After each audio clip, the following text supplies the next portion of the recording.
Good afternoon, everyone. At this point, I will be discussing about the UP land grants. Yes, there is such thing as UP land grants, and I'll also be discussing about our ongoing activities, future plans, with emphasis on the biodiversity and endemicity in the land grants.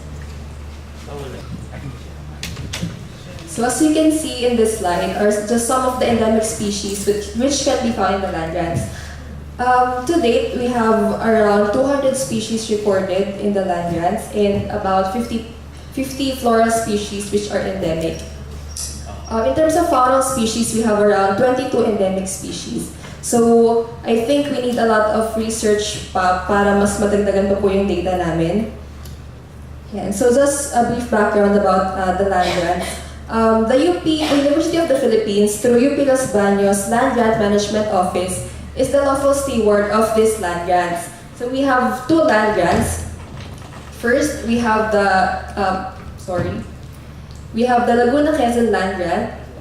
It has been endowed to the university since the 1930s. And it is situated in Siloan, Laguna and Real, Quezon, hence the name Laguna Quezon Land Grant. Next, we have the Laguna Land Grant, which was given later in the 1964.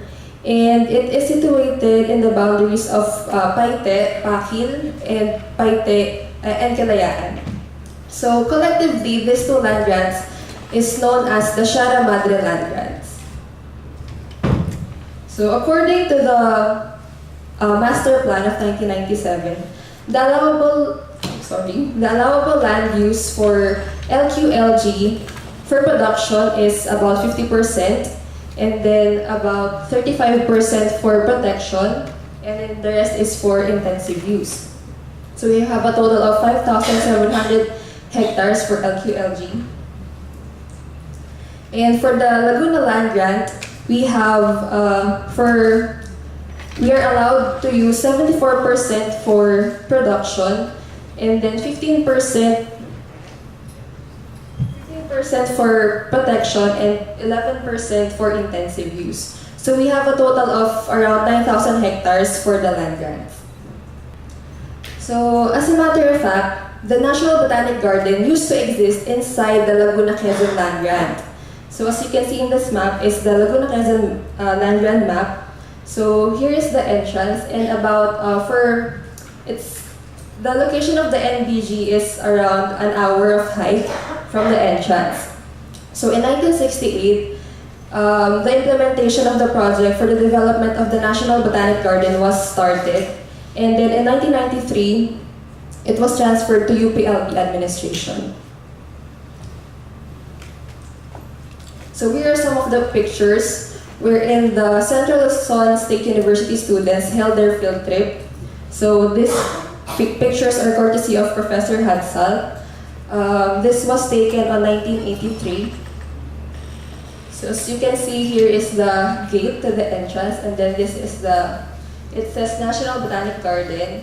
And then on this area is the orchidarium, wherein a lot of species of orchids from the country and even outside the country were showcased. At the present, we have current efforts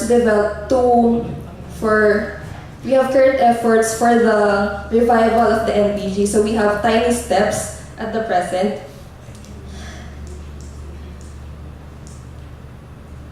Yeah. Recently, we have conducted the UP Madre Heritage Park feasibility study at Laguna Quezon land grant. So we had the field work, and based on the field work and based on the prominent species that we have found, we have allocated different portions of the LQLG for different collections of different plant groups.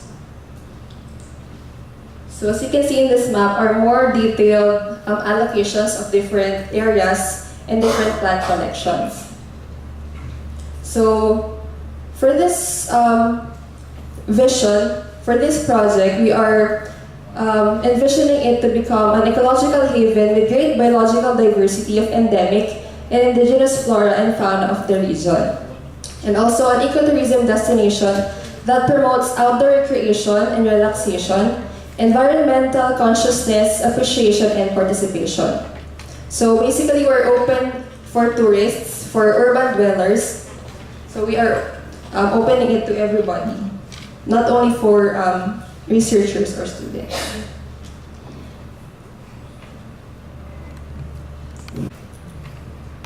And then lastly, we're envisioning it to be a learning laboratory for visitors that facilitates creativity and knowledge seeking on various fields in forestry, agriculture, and related fields. So, kumbaga po, field works po ng mga bata, field trips ng mga college students, even elementary students. Kumbaga para ma-introduce po sila sa botany and forestry. And of course, our target audience are students, professionals, researchers, tourists, environmentalists, organizations, agencies, and LG. So basically, everyone is welcome to visit us at the LQLG and MLG. And so, para po dun sa mga allocations namin dun sa area sa LQLG, we are planning to have a Madre garden wherein we will showcase members of family Melastomataceae. Okay, so basically, at this point, take note that all the species in yellow are endemic species. Okay, so we have Melastoma malabathrium, which is three species, and then this Madre annulata is actually a vine, and then the rest is epiphytic, or it can stand alone, din naman. And then we're also planning to have a jade vine alley. 150 meter long trellis. So imagine kapag blooming sila yung jade vine, napakaganda niya. And next, the fernery. So we will be showcasing different ferns, not only yung epiphytic ferns, kundi yung mga tree ferns din, na sobrang abundant sa land grants. And next, of course, the aroids. So take note, we have at least 2 endemic species of aroids, the Alocasia zebrina and the Hamalamina philippinensis. We also have the gingers. Take note that this species of ginger is epiphytic, so it needs a host, another host to survive. And then the Alpina elegans or the tagbak, it's actually edible. The seeds and the rind is edible. And of course, the Hoya garden. So all of the species we'll be showcasing here are found in the land grants. And please take note that this species, the Hoya landgrantensis, is actually named after the Land Grant Management Office. And it was discovered in the Laguna land grant. Oops. In the palmetto, wherein we will showcase collections of different economically important palms. And then the pandan forest. We call it pandan forest because in that certain area, we have found many different species from the family Pandanaceae. And for the Freycinetia species, these are actually climbers from the family Pandanaceae. And pandanus, which are tree-like in form, tree-like species. And also, we will be showcasing Mosaenda garden, wherein we will be putting up collections of Mosaenda varieties, or Mosaenda hybrids, I mean. So they are traditionally named after the Philippine First Ladies. But of course, we will highlight the parent plant, which is the Mosaenda philippica, which is native in the land grants. And we will be also having bambusetum, wherein we will showcase edible and economically important species of bamboos. And we will also be having an integrated farm wherein we will be, may mga pigs po, mga organic na mga yan. Tapos po, plano po namin ay magkakaroon din ng mga crops, kung saan yung mga crops po na yun din yung pakain dun sa mga animals. And for the Katmon plantation, kasi po itong katmon, napaka-native po siya doon and very underutilized. Kasi ito pong katmon ay may potential siya for juice, jelly, jams, and even wine. Yan. So, pinaplano po namin magkaroon ng plantation para masimulan yung production ng mga ganong klaseng food.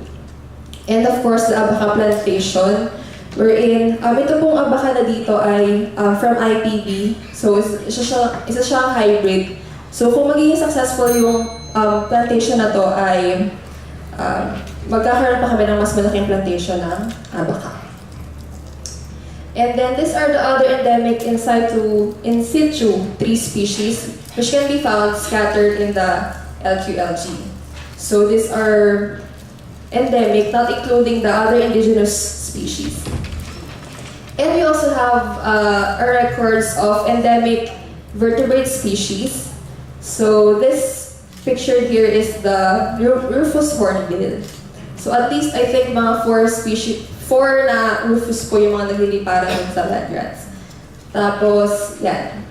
Mostly po sa list na to ay puro birds, pero we also have a bat, Philippine flying dragon, frogs, tsaka po ito pong lizard.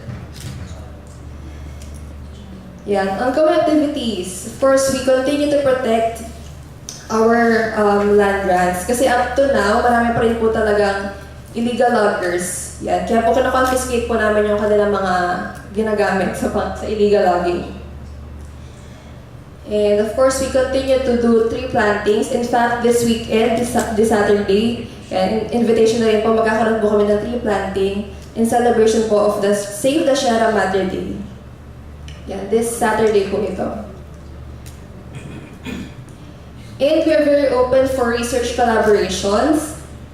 Yan, we are opening up this po sa mga institutions, sa mga schools, sa mga thesis students. Yan, we are very open for research studies, biodiversity studies. Yan. Also, many of the student organizations here are conducting tree planting activities and team building activities. So, open din po kami sa ganun. So, yan. Ito po yung invitation namin na bisitahin niyo po kami sa land grants. And mas collaboration pa po para mas marami po yung data natin, biodiversity studies. Yeah, thank you very much. Thank you.